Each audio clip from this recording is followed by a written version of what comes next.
Und jetzt ist meiner, wie du siehst, Kanal 1.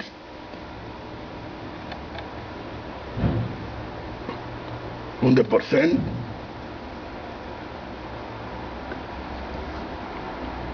Kanal Sto.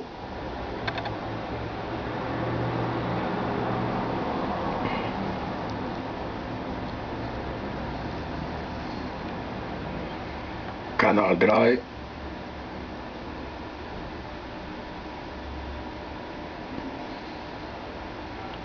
Kanal 4.